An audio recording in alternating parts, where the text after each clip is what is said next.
Shelby hospital Ahmedabad और Shelby hospital Lucknow ने आज गोरखपुर में सिंधी समाज समग्र गोरखपुर और उनके सदस्य मिस्टर दीपक खट्टर जी के सहयोग से एक निशुल्क ऑर्थोपेडिक मेगा कैंप का आयोजन किया है।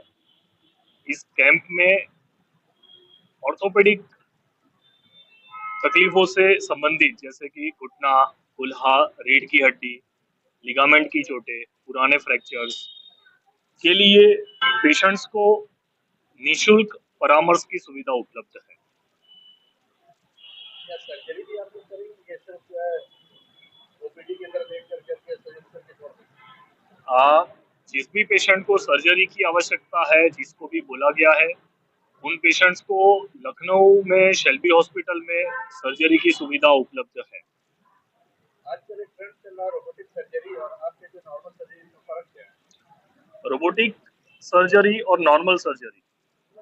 रोबोटिक सर्जरी में नॉर्मल सर्जरी में जो सर्जन है वो खुद के डिसीजन से, खुद के अनुभव से बैलेंसिंग, हड्डियों को काटना, वो सब प्रक्रियाएं करते हैं और रिजल्ट आता है। रोबोटिक्स में रोबोट उस प्रक्रिया में सर्जन का सहयोग करता है। तो क्या आपकी जो हॉस्पिटल है वो रोबोटिक्स करती है? नहीं, अभी हम रोबोटिक सर्जरी का इस्तेमाल नहीं करते हैं।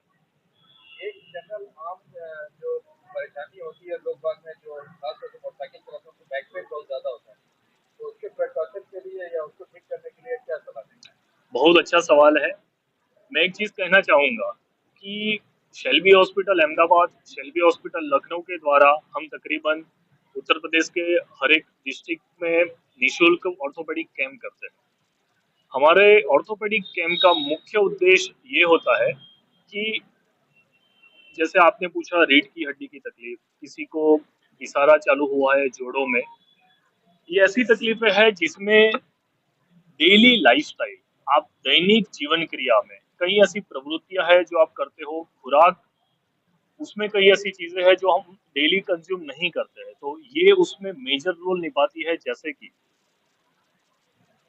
45 की एज के बाद डेली मल्टीपल टाइम्स जमीन पे बैठना, दूध, दही, छाछ, दूध से बनी हुई चीजों का डेली सेवन नहीं करना, सूर्य प्रकाश में कम जाना, कम चलना, काफी भारी वजन उठाना, ऐसी बहुत सारी चीजें हैं जिससे हम रीढ़ की हड्डी की तकलीफ, जोड़ों का घिसारा, उसको बढ़ने से रोक सकते हैं। या जिनको शुरू हुआ है उसको हम वो सब जानकारी देके दवाई देके काफी राहत कर सकते हैं उसको। जैसे कि आपने पूछा रीढ़ की हड्डी के लिए, तो रीढ़ की हड्डी के लिए जिनको रीढ़ की हड्डी में दर्द चालू हुआ है उनको सबसे जरूरी है, अगर वो दूध और दूध की चीजों का, दूध से बनी हुई चीजों का डेली सेवन नहीं करते हैं तो उनको करना चाहिए, जिससे शरीर में हड्डियों की मजबूती बढ़े। सूर्य प्रकाश का सेवन जरूरी है जिससे स्किन में विटामिन डी बना पाए शरीर। जमीन पे बैठने वाली प्रवृत्ति कम करनी है, झुक के काम करने वाली प्रवृत्ति कम करनी है, वजन उठाने की प्रवृत्ति कम करनी है, डेली चलने की आदत बनानी है, चलने से हड्डियां मजबूत होती है। यस। आज का जो मॉडर्न कल्चर है उस हिसाब से आदमी 1 BHK 2 BHK में रह रहा है, उसको तो आसमान दिखता नहीं है। तो ज्यादातर जो केसेस आ रहे हैं वो D3 की कमी और कैल्शियम की कमी, जिसकी वजह से ज्यादातर अगर हड्डी की बात करें और बोन की बात करें तो D3 और इसका, तो अगर वो नहीं है तो उसके जगह पर क्या सप्लीमेंट लें कि वो कमियां पूरी हो सके, कैल्शियम और D3 खासतौर से? यस, जब भी पेशेंट हमारे पास आता है जिनको कैल्शियम और विटामिन डी की कमी से तकलीफ ज्यादा है तो हम दवाई देते हैं, बट दवाई जितना ही जरूरी है कि पेशेंट हर रोज बाहर वॉकिंग करे, जिससे कि हर रोज 7 से 8 मिनट उनके स्किन पे सूर्य प्रकाश का एक्सपोजर हो। दिन में 2 ग्लास दूध का सेवन करे, साथ में 1 से 2 ग्लास बटर मिल्क, 1 या 2 कटोरी दही का सेवन करें, और इसके साथ में जब सप्लीमेंट के तौर पे कैल्शियम और विटामिन डी की दवाई दी जाती है तब ये सारी चीजें पेशेंट को ठीक करने में रोल निभाती है। अगर हम दैनिक प्रवृत्ति, खान पान उसको मॉडिफाई ना करें और सिर्फ दवाइयों पे रिलाई करें कि हम दवाइयों से ठीक हो जाएंगे, वो चीज आपको लंबा जरूरी पड़ेगी। दूसरा, दवाइयाँ एक शॉर्ट पीरियड के लिए होती है, फिर उसके बाद दवाइयाँ बंद होती है। आप दवाइयों से ठीक हुए लेकिन दवाई बंद होने के बाद अगर आपने डेली लाइफ में खान पान में फेरबदल नहीं किए तो आप वही तकलीफ से वापस रोगित होंगे। एक लास्ट सवाल है, मिल्क पहले तो दूध दूध होता था, अब सोट मिल्क और व्हाइट अलग मिल्क और कॉम्पोस्ट मिल्क आ गए, 7-8 तरीके के आए हैं और ओरिजिनल मिल नहीं रहा है।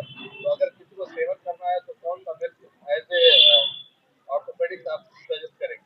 बहुत अच्छा सवाल है, काफी पेशेंट्स इसके बारे में पूछते हैं। हमें दूध का सेवन करना है जिसमें फैट की मात्रा कम हो। सो गाय के दूध का सेवन करें। अगर आप पैकेज्ड दूध का सेवन करते हैं तो दूध पास्चराइज होना चाहिए। पास्चराइजेशन एक प्रोसेस है जिसमें दूध को जंतु रहित किया जाता है।